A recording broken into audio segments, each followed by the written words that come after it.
Welcome to Kannan info Tamil. நம்ம இன்னைக்கு என்ன டாபிக் பார்க்க போறோம் அப்படின்னா 3 முக்கியமான டிஃபென்ஸ் அப்டேட் இந்த வீடியோல பார்க்க போறோம். முதல் டிஃபென்ஸ் அப்டேட், இந்தியா தன்னுடைய கடற்படையை நவீனப்படுத்துவதற்கு பல திட்டங்களை செயல்படுத்தி வந்துகிட்டு இருக்காங்க. அதுல மிகவும் முக்கியமான ஒரு திட்டம்னா நியூக்ளியர் பவர்ட் அட்டாக் சப்மரீன்களை உருவாக்குறது. இந்த திட்டத்திற்கு சமீபத்துல தான் கேபினெட் கமிட்டி ஆன் செக்யூரிட்டி ஒப்புதல் கொடுத்தாங்க. இந்த சூழ்நிலையில இந்தியா உருவாக்கும் நியூக்ளியர் பவர்ட் அட்டாக் சப்மரீன் ப்ராஜெக்ட்ல பிரான்ஸ் ஒரு மிகவும் முக்கியமான ரோலை பிளே பண்ண இருப்பதா செய்திகள் வெளிவந்திருக்கு. பிரான்ஸ் செய்யக்கூடிய உதவி இந்தியாவுடைய நியூக்ளியர் பவர்ட் அட்டாக் சப்மரீனோட செயல்திறனை மிகப்பெரிய அளவுல உயர்த்தும் அப்படின்னு டிஃபென்ஸ் எக்ஸ்பர்ட் சொல்றாங்க. France nuclear powered attack submarine ப்ராஜெக்ட்ல என்ன உதவியை இந்தியாவுக்கு செய்ய போறாங்க, nuclear powered attack submarine project இந்தியாவுக்கு எவ்வளவு முக்கியமானது அப்படிங்கிறது குறித்து பார்க்கலாம். இரண்டாவது அப்டேட், இந்தியாவுக்கும் கனடாவுக்கும் இடையே ஒரு மிகப்பெரிய டிப்ளமேட்டிக் வாரே நடந்துகிட்டு இருக்கு. இந்த பிரச்சனைக்கு மூல காரணம் என்னன்னா, மேற்கத்திய நாடுகள் அமெரிக்கா மற்றும் கனடா காலிஸ்தான் பிரிவினைவாத அமைப்பிற்கு தங்கள் நாட்டுல முழு சுதந்திரம் கொடுத்து இந்தியாவுக்கு எதிராக செயல்படுவதுதான். இந்த சூழ்நிலையில மேற்கத்திய நாடுகள் இப்படி இந்தியாவுக்கு எதிராக செயல்படும் பொழுது இந்தியாவும் மேற்கத்திய நாடுகளுக்கு எதிராக சில விஷயங்களை செய்யலாம் அப்படின்னு முடிவு எடுத்திருப்பதா செய்திகள் வெளிவந்திருக்கு. அது என்ன விஷயங்கள், மேற்கத்திய நாடுகளுக்கு இந்தியா கொடுக்க போற அதிர்ச்சி வைத்தியம் என்ன அப்படிங்கிறது குறித்து பார்க்கலாம். மூன்றாவது அப்டேட், இந்தியாவுக்கும் அமெரிக்காவுக்கும் இடையே ஒரு சரித்திர முக்கியத்துவம் வாய்ந்த ராணுவ ஒப்பந்தம் கையெழுத்திடப்பட்டிருக்கு. இந்த ஒப்பந்தத்தின் மூலமா இந்தியாவோட உளவு பார்க்கும் திறன் பல மடங்கு அதிகரிக்கும் அப்படின்னு டிஃபென்ஸ் எக்ஸ்பர்ட் சொல்றாங்க. அது என்ன விஷயம், இந்தியாவுக்கும் அமெரிக்காவுக்கும் இடையில் போடப்பட்டிருக்க டிஃபென்ஸ் ஒப்பந்தத்தோட முக்கியத்துவம் என்ன அப்படிங்கிறது குறித்து நம்ம டீடைலா இந்த வீடியோல பார்க்கலாம். சமீபத்துல national security adviser Ajit Doval France நாட்டிற்கு சுற்றுப்பயணம் போயிருந்தாரு. அவர் பிரான்ஸ் சுற்றுப்பயணத்தை முடிச்சிட்டு இந்தியாவுக்கு வந்த உடனே பாரத பிரதமர் நரேந்திர மோடி அவர்களின் தலைமையில் கூடிய கேபினெட் கமிட்டி ஆன் செக்யூரிட்டி 45,000 கோடி ரூபாய் செலவுல 2 நியூக்ளியர் பவர்ட் அட்டாக் சப்மரீன்களை கட்டுவதற்கு ஒப்புதல் கொடுத்தாங்க. அதாவது திரு அஜித் தோவால் அவர்களோட பிரான்ஸ் பயணத்தின் போது பிரான்ஸ் மற்றும் இந்தியாவுக்கு இடையே ஸ்ட்ராட்டஜிக் டிஃபென்ஸ் கோஆபரேஷன் குறித்து பேசப்பட்டிருக்கு. அது மட்டும் இல்லாம ரஃபேல் போர் விமானங்களை இந்திய கடற்படைக்கு வாங்குவது மற்றும் நியூக்ளியர் பவர்ட் அட்டாக் சப்மரீன்களை உருவாக்குவது குறித்தும் பிரான்சுடன் பேசப்பட்டிருக்கு. இந்திய கடற்படையை பொறுத்தமட்டில் நியூக்ளியர் பவர்ட் அட்டாக் சப்மரீன்கள் இந்திய கடற்படைக்கு ரொம்ப அவசியமா தேவைப்படுது. ஏன்னா சீன கடற்படையோட அத்துமீறல்கள் இந்திய பெருங்கடல் பகுதியில அதிகரிச்சுக்கிட்டே இருக்கு. இத இந்தியா கட்டுக்குள்ள வைக்கணும்னா இந்தியாவுக்கு இந்த நியூக்ளியர் பவர்ட் அட்டாக் சப்மரீன்கள் தேவை. இந்த விஷயத்துல உதவுவதற்கு தான் பிரான்ஸ் முன் வந்திருக்காங்க. அதாவது பிரான்ஸ் இந்தியா உருவாக்கும் 2 நியூக்ளியர் பவர்ட் அட்டாக் சப்மரீன்களுக்கு தேவையான நான் நியூக்ளியர் டெக்னாலஜிகளை சப்ளை செய்வதற்கு முன் வந்திருக்காங்க. பிரான்சிடம் பாரக்கூடா அப்படிங்கிற ஒரு அதிநவீன நியூக்ளியர் பவர்ட் அட்டாக் சப்மரீன் இருக்குது. அந்த சப்மரீன்ல பயன்படுத்தப்படும் பல தொழில்நுட்பங்களை இந்தியாவுக்கு கொடுப்பதற்கு முன் வந்திருக்காங்க. இன்னும் சில டிஃபென்ஸ் எக்ஸ்பர்ட்ஸ் என்ன சொல்றாங்கன்னா, பாரக்கூடா கிளாஸ் சப்மரீன்ல உள்ள நியூக்ளியர் டெக்னாலஜி தவிர மற்ற அனைத்து நான் நியூக்ளியர் டெக்னாலஜியையும் இந்தியாவுக்கு கொடுப்பதற்கு பிரான்ஸ் முன் வந்திருப்பதா சொல்றாங்க. இந்த விஷயம்தான் தற்போது மிகப்பெரிய பேசு பொருளா மாறி இருக்கு. அதாவது பிரான்ஸ் இந்தியாவுக்கு நியூக்ளியர் பவர்ட் அட்டாக் சப்மரீன்ல பயன்படுத்தப்படும் பம்ப் ஜெட் ப்ரொபல்ஷன் சிஸ்டம் டெக்னாலஜியை கொடுப்பதற்கு முன் வந்திருக்காங்க. இந்த தொழில்நுட்பம் நியூக்ளியர் பவர்ட் அட்டாக் சப்மரீன்கள்ல மிகவும் ஒரு முக்கியமான தொழில்நுட்பம். ஏன்னா இந்த தொழில்நுட்பத்தை பயன்படுத்தி இயங்கக்கூடிய அணுசக்தி நீர்மூழ்கி கப்பல்கள் ரொம்ப குறைவான சத்தத்தையே உருவாக்கும். இதனால எதிரிகளால் நமது அணுசக்தி நீர்மூழ்கி கப்பல்களை கண்டுபிடிக்க முடியாது. குறிப்பா சொல்லணும்னா நியூக்ளியர் பவர்ட் அட்டாக் சப்மரீன்களோட ஸ்டெல்த் திறனை அதிகப்படுத்துவதற்கு இந்த பம்ப் ஜெட் ப்ரொபல்ஷன் சிஸ்டம் இந்தியாவுக்கு ரொம்ப அவசியமா தேவைப்படுது. இந்த பம்ப் ஜெட் ப்ரொபல்ஷன் சிஸ்டத்தை இந்தியா உள்நாட்டிலே டெவலப் செய்வதற்கும் முயற்சி செய்து வந்துகிட்டு இருக்காங்க. ஆனா அந்த தொழில்நுட்பங்கள் இன்னும் புரோட்டோடைப் ஸ்டேஜ்ல தான் இருக்குது. அது இன்னும் ஃபுல்லா மெச்சூர் ஆகணும்னா அதற்கு இன்னும் சில வருடங்கள் ஆகலாம். அதனால இந்தியா முதற்கட்டமா உருவாக்கும் இந்த 2 அணுசக்தி நீர்மூழ்கி கப்பல்ல பிரான்ஸ் நாட்டின் பம்ப் ஜெட் ப்ரொபல்ஷன் சிஸ்டத்தை பயன்படுத்த போறாங்க.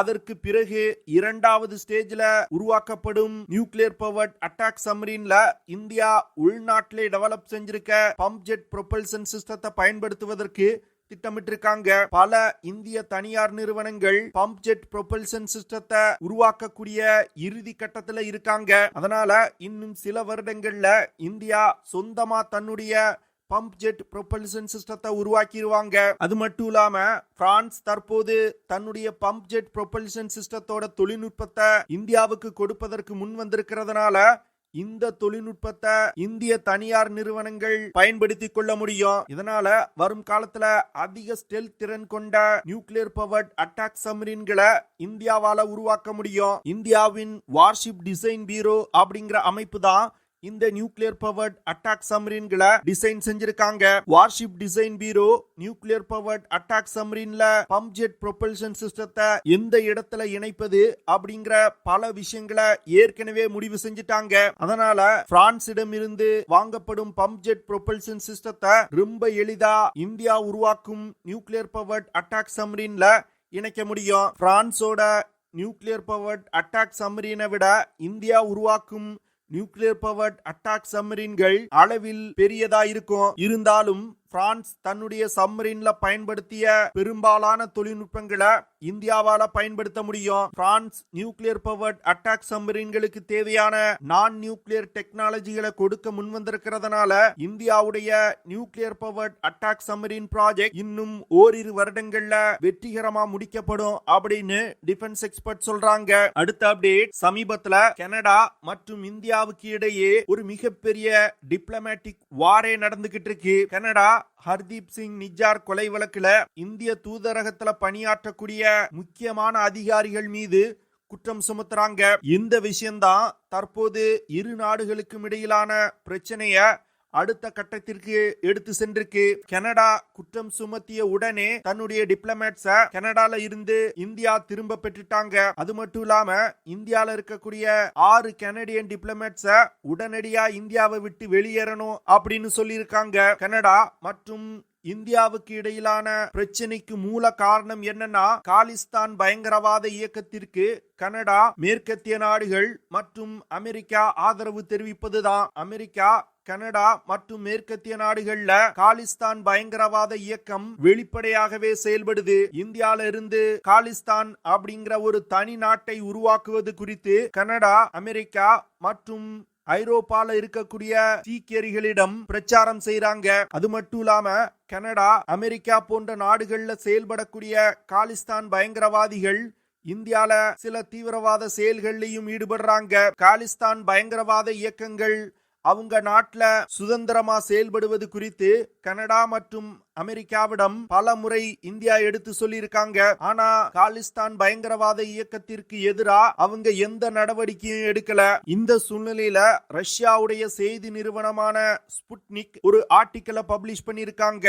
அந்த ஆர்டிக்கல்ல அவங்க என்ன சொல்றாங்கன்னா, ரஷ்யா மற்றும் இந்தியாவுக்கு இடையில் பல வருடங்களா நல்ல உறவு இருக்குது. ரஷ்யால இந்தியாவுக்கு எதிராக செயல்படக்கூடிய ஒரு பிரிவினைவாத அமைப்பு கூட கிடையாது. ஆனா மேற்கத்திய நாடுகள் மற்றும் அமெரிக்கால இந்தியாவுக்கு எதிராக செயல்படக்கூடிய பல தீவிரவாத இயக்கங்கள் ரொம்ப ஓப்பனா செயல்பட்டு வந்துகிட்டு இருக்காங்க அப்படின்னு சொல்லியிருக்காங்க. இந்த விஷயம்தான் தற்போது இந்தியாவின் முக்கியமான அதிகாரிகள் மனதுல ஒரு விஷயத்தை எழுப்புது. அதாவது இந்தியா மேற்கத்திய நாடுகள் மற்றும் அமெரிக்காவுடன் ஒரு நல்ல உறவை வச்சிருப்பதை தான் விரும்புறோம். ஆனா நம்ம நாட்டுல வர்த்தகம் செஞ்சு நம்மளால பெருமளவுல பயனடையக்கூடிய மேற்கத்திய நாடுகள் மற்றும் அமெரிக்கா இந்தியாவை பிரித்து துண்டாடணும் அப்படின்னு திட்டம் தீட்டுறாங்க. அவங்க அப்படி யோசிக்கும் பொழுது இந்தியா ஏன் உக்ரைன் ரஷ்யா யுத்தத்துல ரஷ்யாவுக்கு நேரடியா ஆதரவு தெரிவிக்கலாமே அப்படின்னு சொல்றாங்க. அது மட்டும் இல்லாம இந்தியா ரஷ்யாவுக்கு உக்ரைனை எதிர்த்து போரிடுவதற்கு ஆயுதங்களை சப்ளை செய்யலாமே அப்படின்னு சொல்றாங்க. அதாவது ரஷ்யாவுக்கு அடுத்து அதிக அளவுல ரஷ்ய ஆயுதங்களை தயாரிப்பது இந்தியா தான். இந்தியா மற்றும் ரஷ்யாவுக்கு இடையே பல ராணுவ ஒப்பந்தங்கள் கையெழுத்திடப்பட்டிருக்கு. குறிப்பா Su-30 MKI போர் விமானங்கள், T-90 டேங்க்ஸ் போன்ற முக்கியமான ராணுவ உபகரணங்களோட லைசன்ஸ் ரஷ்யாவிடம் இருந்து வாங்கி இந்தியா உள்நாட்டிலே தயாரிச்சு வந்துகிட்டு இருக்காங்க. அப்படி இந்தியால தயாரிக்கப்படும் ஆயுதங்களை தற்போது ரஷ்யாவுக்கு ஏற்றுமதி செய்யலாம் அப்படின்னு இந்தியாவுடைய முக்கியமான திங்க் டேங்க்ஸ் நினைப்பதா செய்திகள் வெளிவந்திருக்கு. அதாவது மேற்கத்திய நாடுகள் இந்தியாவை துண்டாடக்கூடிய சக்திகளுக்கு ஆதரவு கொடுக்கும் பொழுது ஏன் இந்தியாவோடு எப்பொழுதும் நின்ற ரஷ்யாவுக்கு நம்ம ஏன் ஆயுதம் சப்ளை செய்யக்கூடாது அப்படின்னு கேக்குறாங்க. இப்போ உக்ரைனை எடுத்துக்கிட்டீங்கன்னா இந்தியால தயாரிக்கக்கூடிய ஆயுதங்களை ஐரோப்பிய நாடுகள் வழியா பல இடைத்தரகர்கள் வழியாக அவங்க வாங்குறாங்க. நாங்க இந்திய ஆயுதங்களை ரஷ்யாவுக்கு எதிராக பயன்படுத்துறோம் அப்படின்னு ரொம்ப ஓப்பனாவே சொல்றாங்க. இந்தியாவுக்கு எதிராக செயல்படக்கூடிய நாடுகள் இந்திய ஆயுதங்களால பயனடையும் பொழுது ஏன் இந்தியாவுக்கு ஆதரவா செயல்படக்கூடிய நாட்டிற்கு இந்தியா ஏன் ஆயுதத்தை ஏற்றுமதி செய்யக்கூடாது அப்படின்னு இந்தியாவுடைய முக்கியமான திங்க் டேங்க்ஸ் யோசிக்க ஆரம்பிச்சிருக்காங்க. இந்தியால பிரிவினைவாதத்தை தூண்டும் சக்திகளுக்கு தொடர்ந்து புகலிடம் கொடுக்கும் அமெரிக்கா மற்றும் மேற்கத்திய நாடுகளுக்கு ஒரு சரியான பதிலடியை கொடுக்கணும்னா இந்தியா ரஷ்யாவுக்கு ஆயுதம் ஏற்றுமதி செய்யணும் அப்படின்னு டிஃபென்ஸ் எக்ஸ்பர்ட் சொல்றாங்க. இந்த விஷயம்தான் தற்போது மிகப்பெரிய பேசுபொருளா மாறி இருக்கு. இந்தியா ரஷ்யாவுக்கு ஆயுதம் ஏற்றுமதி செஞ்சா இந்தியா மற்றும் ரஷ்யாவுக்கு இடையிலான உறவு மிகப்பெரிய அளவுல வளர்ச்சி அடையும். ஆனா மேற்கத்திய நாடுகள் மற்றும் அமெரிக்காவுடனான உறவு ரொம்ப மோசமான நிலைக்கு செல்லும். இந்த விஷயத்தினால சில நேரங்கள்ல இந்தியாவுடைய பொருளாதாரமும் பாதிக்கப்படுவதற்கு வாய்ப்பு இருக்கு. என்ன பொறுத்தமட்டில் இந்தியா தற்போது இருக்கக்கூடிய நிலையவே பின்பற்றினா போதும், ரஷ்யாவுக்கு ஆயுதம் ஏற்றுமதி செய்ய தேவையில்லை அப்படின்னு நான் நினைக்கிறேன். நீங்க என்ன நினைக்கிறீங்க? இந்தியா ரஷ்யாவுக்கு ஆயுதம் ஏற்றுமதி செய்யலாமா இல்ல செய்யக்கூடாதா அப்படிங்கறத கமெண்ட் பண்ணுங்க. அடுத்து இந்தியா மற்றும் அமெரிக்காவுக்கு இடையே ஒரு சரித்திர முக்கியத்துவம் வாய்ந்த ராணுவ ஒப்பந்தம் கையெழுத்திடப்பட்டிருக்கு. அதாவது கிட்டத்தட்ட 31 பிரெடேட்டர் ட்ரோன்களை வாங்குவதற்கு $4 பில்லியன் அமெரிக்க செலவுல இந்த ஒப்பந்தம் கையெழுத்திடப்பட்டிருக்கு. அமெரிக்காவோட ஜெனரல் அட்டாமிக்ஸ் நிறுவனத்திடமிருந்து இந்தியா இந்த 31 பிரெடேட்டர் ட்ரோன்களை வாங்க போறாங்க. இதற்கான ஒப்பந்தம் நேற்று தலைநகர் டெல்லியில வச்சு கையெழுத்திடப்பட்டிருக்கு. இந்த ஒப்பந்தம் கையெழுத்திடும் நிகழ்ச்சியில இந்தியாவுடைய முக்கியமான ராணுவ அதிகாரிகள் கலந்துகிட்டாங்க. அது மட்டும் இல்லாம ஜெனரல் அட்டாமிக்ஸோட CEO விவேக் லால் அவர்களும் கலந்துகிட்டு இருக்காரு. அமெரிக்கா மற்றும் இந்தியாவுக்கு இடையில் போடப்பட்டிருக்க இந்த ஒப்பந்தம் ஸ்ட்ராட்டஜிக்கலா இந்தியாவுக்கு ஒரு மிகப்பெரிய பலத்தை கொடுக்கும் அப்படின்னு சொல்றாங்க. அதாவது இந்த 31 பிரெடேட்டர் ட்ரோன்களை இந்தியா வாங்குவதற்கு முக்கியமான காரணம், இந்த ட்ரோன்களை பயன்படுத்தி பாகிஸ்தான் மற்றும் சீன எல்லைய இந்தியாவால மிக சிறப்பா கண்காணிக்க முடியும். அது மட்டும் இல்லாம இந்திய பெருங்கடல் பகுதியில நடமாடக்கூடிய சீன நீர்மூழ்கி கப்பல்கள் மற்றும் போர்க்கப்பல்களை இந்தியானால கண்காணிக்க முடியும். இந்த MQ-9B பிரெடேட்டர் ட்ரோன்கள் உலகின் தலை சிறந்த high altitude long endurance drone. இந்த ட்ரோன்களை பயன்படுத்தி உளவு பார்ப்பது தவிர பிரெடேட்டர் ட்ரோன்களை பயன்படுத்தி தாக்குதல்களையும் நடத்த முடியும். இந்த பிரெடேட்டர் ட்ரோனோட முக்கியமான சிறப்பு அம்சமே இந்த ட்ரோன்கள்னால தொடர்ந்து 40 மணி நேரம் பறக்க முடியும். இப்படி தொடர்ந்து அதிக நேரம் பறக்க முடியறதுனால எதிரிகள் தனது தாக்குதல் வரம்புக்குள் வரும் வரைக்கும் காத்திருந்து தாக்குதல்களை இந்த ட்ரோன்கள்னால நடத்த முடியும். கிட்டத்தட்ட 450 கிலோகிராம் எடை கொண்ட ஆயுதங்களை சுமந்து சென்று இந்த ட்ரோன்கள்னால தாக்குதல் நடத்த முடியும். இந்த ட்ரோன்கள்ல அதிநவீன Hellfire missiles, precision guided units, JDAM போன்ற பல்வேறு விதமான ஆயுதங்களை பயன்படுத்த முடியும். இந்த ட்ரோன்கள் மட்டும் இந்திய படையில் இணைக்கப்பட்டால் சீன எல்லையில சீன ராணுவத்தோட ஒவ்வொரு நகர்வையும் இந்தியாவால கண்காணிக்க முடியும்.